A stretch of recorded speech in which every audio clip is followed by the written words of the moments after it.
Bueno, voy a presentar al próximo orador, al doctor Alberto Tolcachier.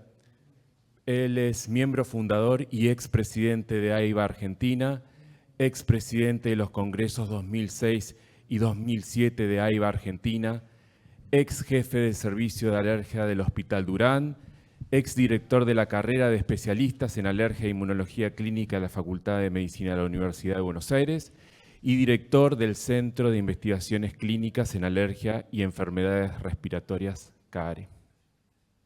Buenas tardes. Lo cual no tiene mucho que ver con lo que vamos a hablar ahora. Bueno, muchas gracias por la presentación. Huelga decir que para mí es un gusto enorme estar acá y vamos a hacerlo así. Y poder compartir con ustedes el tema que nos ocupa. El alérgico en la era antropocénica. ¿Qué es la era antropocénica? Es un término tomado prestado de las ciencias ambientales. La era antropocénica es la era, una era geológica en la cual el hombre ha cambiado la historia del planeta Tierra, la historia natural del planeta Tierra. Hemos generado un inmenso invernadero que ha cambiado los patrones climáticos en todo el mundo. Hemos deplecionado la capa de ozono. Numerosas especies de fauna y flora desaparecen todos los días y para siempre, y mil etcétera más. Y hemos llenado el planeta de plásticos no degradables que tienen su impacto en la especialidad, como vamos a ver enseguida, y va a hacer falta que la generación que viene recoja el guante. ¿De qué vamos a hablar? Vamos a hablar del impacto sobre la población alérgica de la contaminación atmosférica. Vamos a hablar un alguito sobre el cambio climático global y un poco también acerca del impacto que tiene en la especialidad la contaminación por plásticos. Esto me lo ha pedido especialmente la doctora Mimesi y bueno, vamos a hablar alguna palabra al respecto. Y para iniciar el primer tema, gente, el aire es una mezcla de gases, el 78% es nitrógeno, el 21% es oxígeno y hay una larga lista de otros gases llamados gases minoritarios o gases traza que en total suman alrededor del 1%. Esto es lo que vinimos de fábrica predispuestos a respirar. Esto es lo que nuestra fisiología respiratoria dice que tenemos que respirar. Pero cuando respiramos, lamentablemente no solo aire respiramos. Nosotros vamos a llamar contaminante del aire a todo gas que no esté en la fórmula normal del aire. Vamos a llamar contaminante del aire a todo gas que sí esté en la fórmula normal del aire, pero que modifique sustancialmente su concentración. Así, por ejemplo, el oxígeno a altas concentraciones produce incendios forestales espontáneos, el hidrógeno a altas concentraciones es explosivo, el dióxido de carbono a altas concentraciones es un gas de invernadero que produce cambio climático a nivel global, etc. Y vamos a llamar también contaminante a toda partícula antropogénica, toda partícula que tenga su origen en la actividad humana, aunque existen situaciones puntuales de contaminación por material particulado de origen natural, como vamos a ver enseguida, pero son situaciones muy puntuales. Y la principal fuente de contaminación es el caño de escape. Los automóviles nos estremece cuando vemos un accidente de automóviles fatal. Pero si tomamos en cuenta un parámetro epidemiológico que se llama años potenciales de vida perdidos, la cantidad de años que se pierden a nivel poblacional por respirar aire sucio es infinitamente mayor a la cantidad de años que se pierden por accidentes fatales. La contaminación del aire de origen vehicular, el aumento de la densidad del tráfico vehicular y la urbanización creciente, actualmente 2/3 de la población mundial vive en grandes urbes, son las dos principales causas por las que aumenta la prevalencia de las enfermedades alérgicas. Vemos en la columna de la derecha una lista de contaminantes llamados contaminantes criterios que nos sirven para establecer normas de calidad del aire. De estas, el dióxido de nitrógeno, dióxido de azufre, ozono y material particulado en suspensión son potencialmente asmógenos.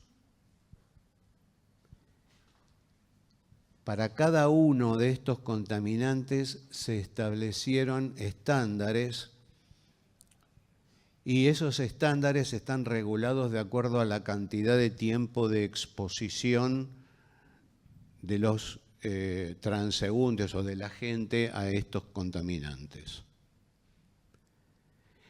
Puntualmente les cuento que el dióxido de nitrógeno en la ciudad de Buenos Aires tiene especialmente en primavera niveles altos. Nosotros lo hemos medido con el INQUIMAE, se ha hecho hace 8 años una campaña. El INQUIMAE es el Instituto Nacional de Química Atmosférica de la Facultad de Ciencias Exactas de la Universidad de Buenos Aires y auspiciados por una conocida organización ambientalista. Y encontramos en 20 puntos de la ciudad en que se monitoreó niveles altos de dióxido de nitrógeno, siendo el dióxido de nitrógeno el precursor del ozono en urbes soleadas y no teniendo datos fehacientes acerca de cuál es el nivel de ozono en nuestro medio, cabe suponer que el nivel de ozono es alto. Afortunadamente no tenemos mayores problemas con el dióxido de azufre como en Estados Unidos o en Europa, porque las naftas argentinas son poco azufradas. Y bueno, y con el material particulado, esto lo vamos a hablar después, tenemos bastante para hablar. Fíjense que el estándar es de 0,150 y nosotros respiramos alrededor de 20.000 litros de aire por día. Esto significa que respiramos alrededor de 3 gramos de polvo por día, o sea, algo más de 1 kilo al año. ¿Es mucho? ¿Es poco? Enseguida lo vamos a ver.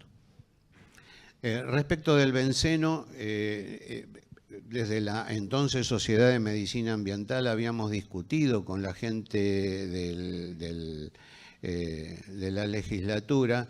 Para nosotros no tiene que haber límite máximo permisible para ninguna sustancia que sea carcinogénica, mutagénica o teratogénica. Y con respecto al monóxido de carbono, nos sirve legislar para el promedio de la población. Hay que legislar para los individuos más susceptibles. Un cardiópata que esté respirando monóxido de carbono en la calle añade hipoxia al miocardio. Hay que legislar para la embarazada, para el cardiópata, para los niños, para los ancianos, para los asmáticos. Bien, vamos adelante. A modo de ejemplo, fíjense, me pongo acá también.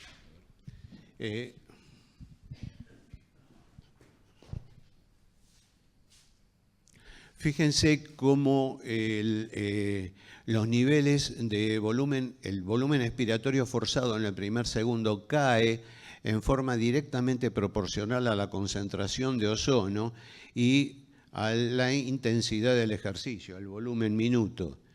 Y también en el segundo cuadrante vemos cómo también se registra una franca caída del volumen expiratorio forzado en el primer segundo, directamente proporcional al tiempo de exposición y a la concentración atmosférica de ozono.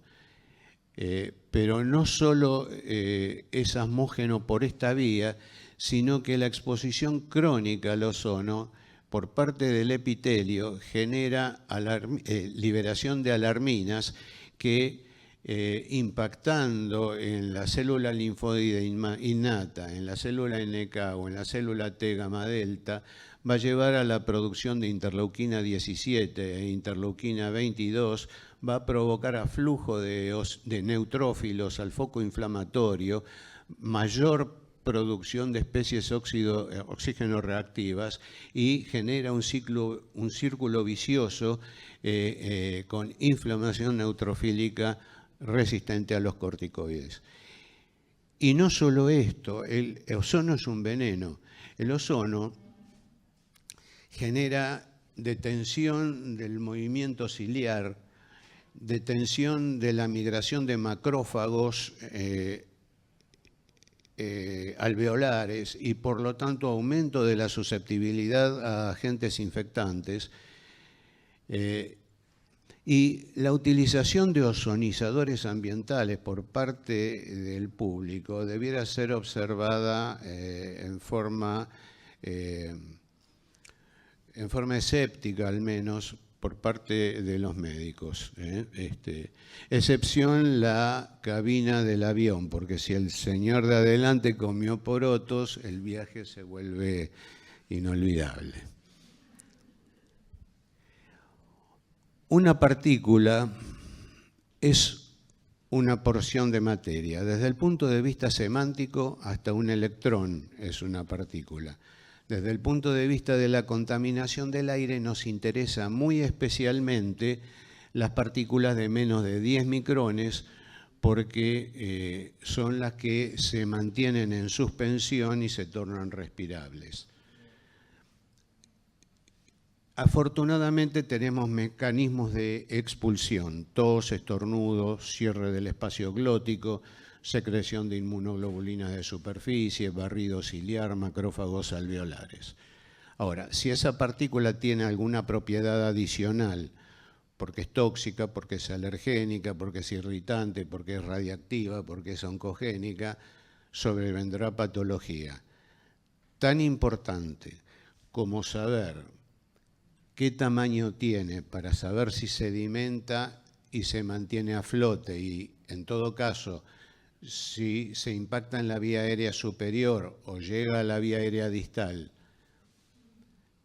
y tan importante como saber cuánta hay para saber si tendremos la capacidad de expulsarla o no, importa saber desde el punto de vista físico-químico cómo está constituida esa partícula para saber qué patología cabe esperar. Bueno, y les decía antes que hay situaciones puntuales en donde hay contaminación natural por partículas. Puede ser debido a una erupción volcánica, un incendio forestal espontáneo o una tormenta de arena, pero insisto, son situaciones muy puntuales. Y respecto del material particulado, aquí tenemos el principal caso de emergencia ocurrido en la ciudad de Buenos Aires, que fue por quema de pastizales en el delta del Paraná en el año 2008, en donde vemos que el material particulado en suspensión y el monóxido de carbono se vieron en sus límites máximos permisibles holgadamente excedidos. El término smog, humo y niebla, smoke y fog, fue acuñado a principios del siglo XX para describir las condiciones que tenían que soportar algunas ciudades británicas a principios de ese siglo, ciudades industrializadas. Hay un smog de tipo industrial que se produce durante situaciones de estancamiento aéreo en climas fríos. El principal gas es el dióxido de azufre. Las partículas son sobre todo carbonosas, de unos 5 micrones. Hay situaciones En 1952 hubo una situación que llevó a varios miles de muertos debido a un episodio de smog. Hay un smog de tipo fotoquímico o tipo Los Ángeles, en donde los dos gases predominantes son ozono y dióxido de nitrógeno, que le da ese aspecto parduzco al cielo, a la atmósfera. La tapa de inversión es baja, como podemos ver, y las partículas miden alrededor de 0,2 micrones. Son partículas muchísimo más pequeñas. Existen situaciones de punto, accidental o criminal, y las fuentes se clasifican en móviles o fijas, según sean caños de escape o chimeneas. Importan los límites máximos permisibles para partículas de menos de 10 micrones, que incluyen las partículas finas de menos de 2,5 o las ultrafinas de 0,1 que se depositan en el epitelio respiratorio por movimiento browniano. No respiramos solo partículas provenientes del coche o partículas de otras fuentes, o gas, o un gas u otro gas, o un alergeno u otro alergeno. Respiramos todo junto.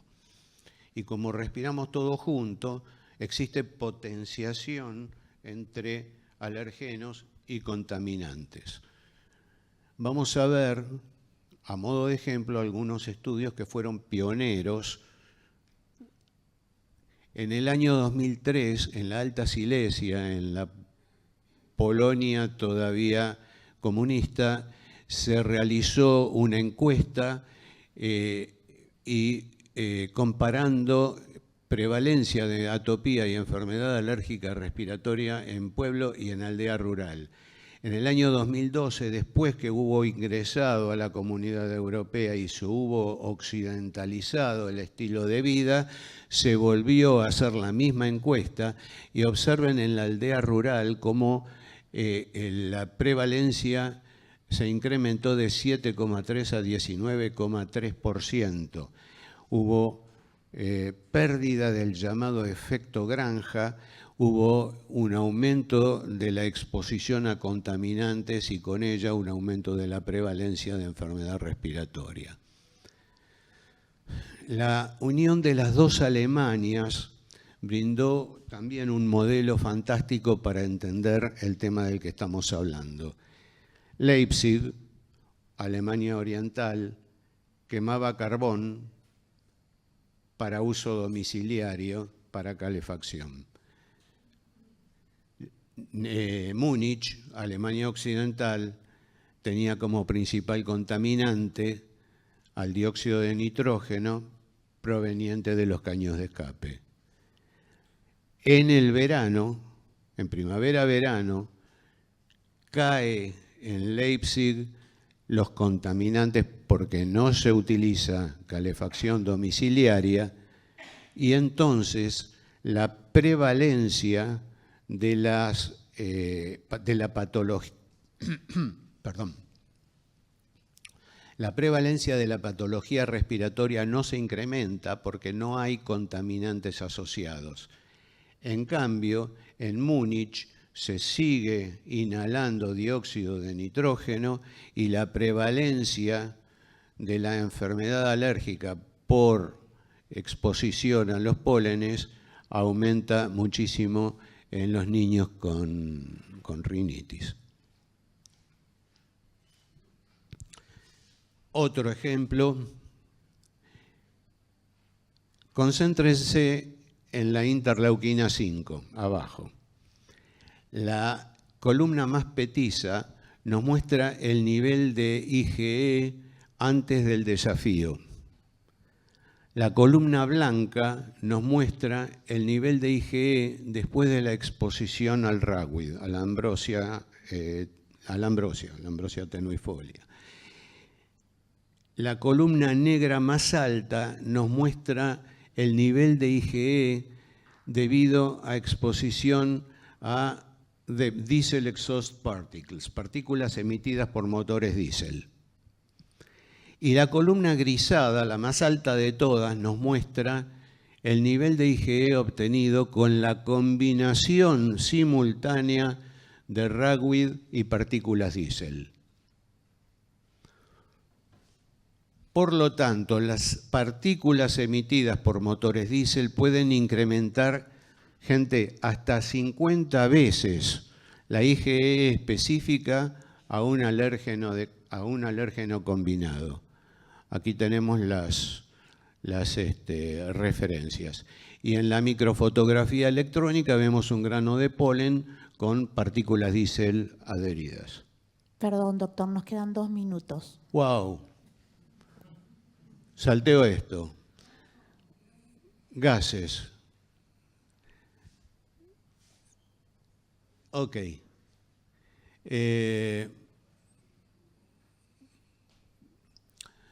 Wow.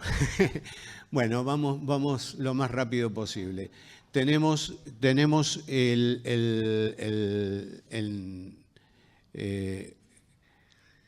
tenemos en la columna A,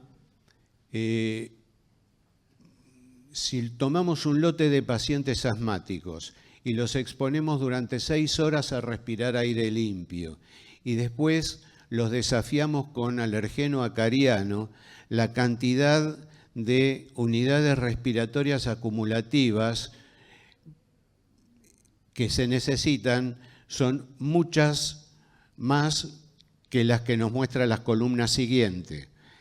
En la columna siguiente exponemos a los pacientes a dióxido de azufre y a dióxido de nitrógeno y después a alergeno acariano y necesitamos muchas menos unidades respiratorias acumulativas.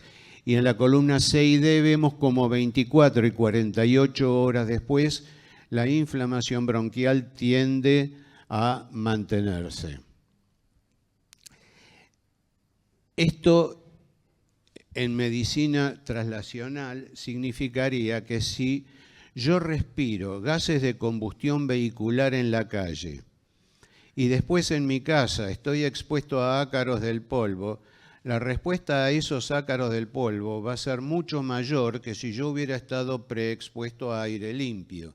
Y de hecho, en la ciudad, la polinosis es proporcionalmente mayor que en el campo, aun cuando en el campo hay más polen que en la ciudad.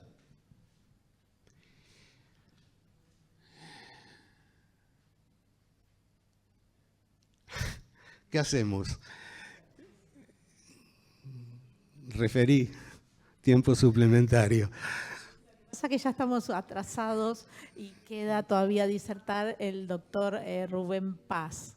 Bueno, muy rápido. Sí. Gente, todas las generaciones de médicos tenemos un desafío por delante y el nuestro es muy grande, el que nos toca.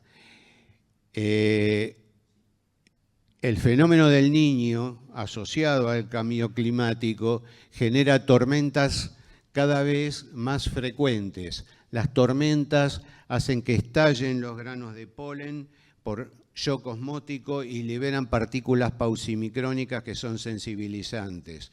Decíamos antes que el aire es oxígeno y nitrógeno y entonces el relampagueo ozoniza a la atmósfera durante las tormentas. Es una ozonización natural. Una molécula de dióxido de nitrógeno por un fotón de luz libera un átomo de oxígeno que se une a una molécula de oxígeno 2 para formar oxígeno 3, ozono. Y no extraña entonces que después de una tormenta eléctrica las guardias pediátricas se llenen de pacientes con síntomas. Esto se llama asma meteorotrópico. Mapas y estaciones polínicas han sido modificadas con el cambio climático. Dura más la estación polínica, hay mayor recuento de polen y correlacionado con ello mayor porcentaje de pacientes sensibilizados.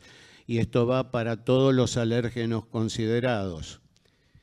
Nos concentramos en el gráfico A. La columna amarilla nos muestra la biomasa durante la floración en el medio rural. La columna violeta nos muestra el gráfico de biomasa a la floración en ambiente urbano. Aumenta la biomasa a la floración en forma directamente proporcional a la temperatura y a la concentración de dióxido de carbono. Y las columnas intermedias corresponden a situaciones intermedias, semirurales o suburbanas. Y como una foto vale más que 1000 palabras, fíjense la comparación del crecimiento del ragweed en ambiente rural y en ambiente urbano. Y algo parecido pasa con los hongos aerógenos. Para la alternaria, a mayor concentración de alternaria aumenta el número de esporas y la proteína antigénica total. Y algo parecido pasa con Aspergillus fumigatus. A mayor concentración de dióxido de carbono, mayor alergenicidad. Tenemos un problema grande con el cambio climático y los médicos no estamos adecuadamente preparados. Y lo más rápido que puedo, nos estamos moviendo hacia un mundo sintético, un mundo en donde estamos llenando el ambiente con sustancias no degradables. Comentaba antes que cuando venía acá tomé un café al paso, me lo sirvieron en un vasito de telgopor, poliestireno expandido. El café duró 5 minutos, el vaso va a durar 500 años. No es razonable. Los patrones de consumo actuales no son razonables. Hemos formado 2 inmensas islas de basura en el Océano Pacífico que son verdaderos continentes. 2 en el Atlántico, 1 en el Índico. A modo de ejemplo puse una foto de un ave a la que se le ha enroscado un plástico en el pico, no va a poder comer, el resultado es ominoso. Según la FAO, las tendencias actuales muestran que hacia el 2050 se habrán arrojado 12.000 millones de toneladas de desechos plásticos al ambiente. Estamos complicados. Hace muy poco se reunió el panel intergubernamental para discutir este tema. El problema mayor, los países productores de petróleo ven en la producción de plástico una vía económica futuro para combustibles fósiles, ante el aumento de autos eléctricos y al desarrollo de energías limpias. Estamos en problemas. ¿Qué hacemos con la basura? La quemamos a cielo abierto. Producimos dioxinas y furanos que son cancerígenos, hidrocarburos aromáticos policíclicos que son cancerígenos, compuestos orgánicos volátiles que son cancerígenos. Nosotros lo tapamos con tierra, como el avestruz. Lo tapamos con tierra, lo llamamos cinturón ecológico. Es una violación a la naturaleza. Cuando se creó el cinturón ecológico iba a alcanzar hasta el 2100. Ya está completo, ya está colapsado. ¿Cuánto duran? El polipropileno hasta 500 años, polietileno hasta 30, polietileno, el PET hasta 500, polivinilcloruro hasta 800, poliestireno expandido 500, policarbonato 1000, nylon 600, pero no desaparecen del todo.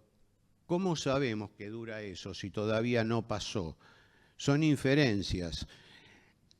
¿Y qué pasa cuando se forman los nanoplásticos? Duran miles de años. La contaminación por plásticos es para siempre.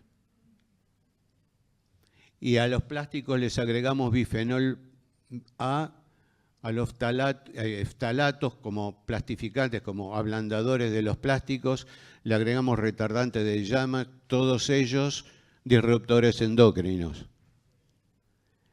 Y esos disruptores tienen efecto estrogénico preponderante. El primer alimento es la leche materna, el segundo alimento, ftalatos. Hasta 1999 estuvieron permitidos, recién en el 99 se prohibieron los ftalatos en chupetes y mordillos y el bisfenol A recién en el 2012 en los biberones. Espero que todavía estén ahí. Cuando me pidió la doctora Mimesi que prepare esta charla, hice una búsqueda y decidí no meterme ahí, les tiro la pelota a ustedes. Encontré 1007 citas cruzando ftalatos con alergia, ftalatos y asma, 455, bifenol A y alergia 247, bifenol A y asma 112.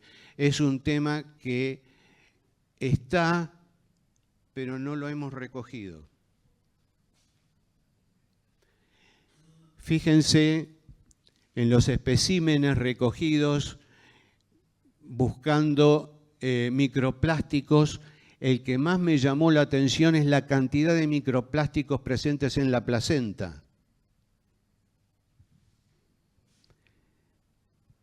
Pero además, los nanoplásticos se meten con el ADN.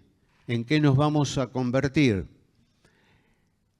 Algunos nanoplásticos que presentan el grupo amino, a través del grupo amino interactúan con el ADN.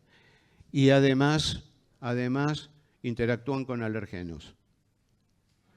Gente, hay un proverbio, y termino, hay un proverbio que dice que no hemos heredado el mundo de nuestros padres, sino que lo hemos tomado prestado de nuestros hijos.